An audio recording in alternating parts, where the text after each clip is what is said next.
కూడా ఆమెకే ప్రాముఖ్యత ఇస్తున్నాడు.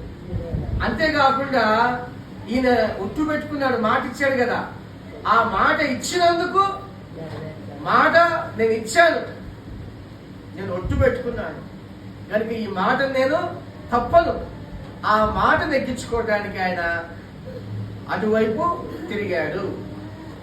ఎటువైపు తిరిగాడు? ఎటువైపు తిరిగాడు? మనుషుల ఆలోచన ప్రకారం చేశాడు కానీ దేవుని ఆలోచన ప్రకారం చేయలేదు. ఇందువలన తనకు తానే నష్టపోయాడు. చాలా నష్టపోయింది. ఏంటంటే ఒకానొక రోజున సమావేశం జరుగుతుంది ఒక పెద్ద స్థలంలో. ఆ స్థలంలో సమావేశం జరిగేటప్పుడు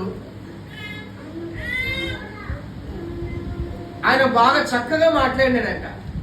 ఏ రోజు వచ్చిన ప్రజలందరూ కూడా ఏమన్నారంటే, అబ్బా ఈ స్వరము దైవ స్వరమే కానీ మనిషి స్వరం కాదు, ఎంత బాగా మాట్లాడుతున్నాడు ఈయన అని చెప్పి ఆయన్ని మయమపరుస్తా ఉన్నారు, కనపరుస్తా ఉన్నారు.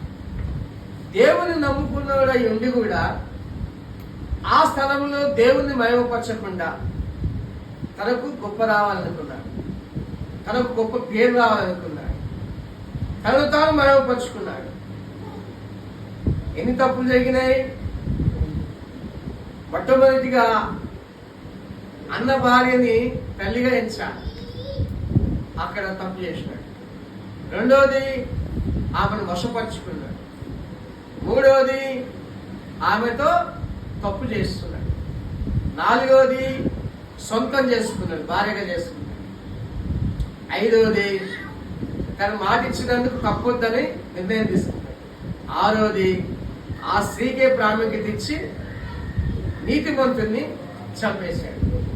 ఏడవది దేవుణ్ణి మహిమపరచకుండా తనను గణపరుచుకున్నాడు. ఇన్ని తప్పులు జరిగినాయి ఆయన జీవితంలో.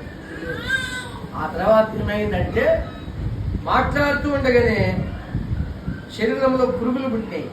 మాట్లాడుతుండగానే పురుగులు పుట్టి వెంటనే పురుగులు పడి చనిపోయాడు. అందరూ చూస్తుండగానే పురుగులు తినేసినాయి. అంత స్పీడ్గా ఆ పురుగులు పుట్టి శరీరాన్ని తినేసినాయి. అంటే తినేసినాయి. మీరు మమ్మీ దాంట్లో చూస్తుంటారు, మమ్మీ ఈజిప్ట్ మమ్మీలో పురుగులు ఉంటే చూస్తారా? క్షణాల్లో మనిషి శరీరాన్ని తినేసినాయి. అలాగే అతన్ని తినేసినాయి. ఇక్కడ హేరోదు వాక్యం తెలిసి కూడా తనకు తానే నష్టం చేకూర్చుకున్నాడు.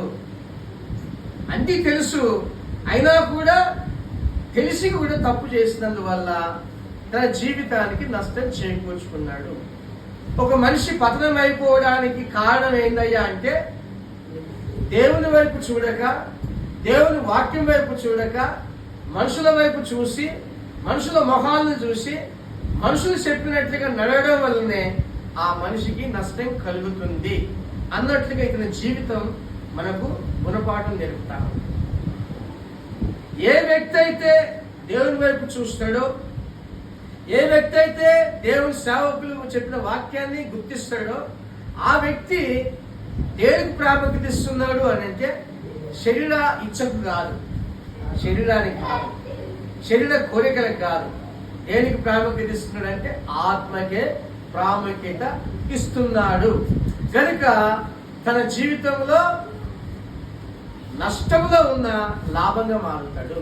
ఎందుకంటే దేవుని మీద ఉన్న విశ్వాసంతో అతను ఎవరి వైపు చూస్తా లేదు, మనుషుల వైపు చూస్తా లేదు, మనుషుల ఆలోచన వైపు చూస్తా లేదు, తాను ఇచ్చిన మాట మీద పెడతా లేడు. మనసు ఎక్కడ పెడుతున్నాడు? దేవుని వాక్యం మీద, దేవుని వైపు, దైవ సేవకులు బోధించిన వాక్యం వైపు మనసు పెడతారు. అప్పుడు వారు ఏం చేస్తున్నారు, ఏమవుతుందంటే వారు సొంతగా ఏం చేకూర్చుకుంటూ మేలు తెచ్చుకుంటున్నారు. ఏం తెచ్చుకుంటున్నారు? మేలు తెచ్చుకుంటున్నారు. కానీ ఇతను ఏం చేసినాడంటే మేలుకరమైన జీవితాన్ని స్వనాశనం చేసుకున్నాడు, తనకు తానే నష్టపోయాడు. ఇప్పుడు ఈ వాక్య భాగాల్లో ఒకసారి మనం చదువుకుందాం.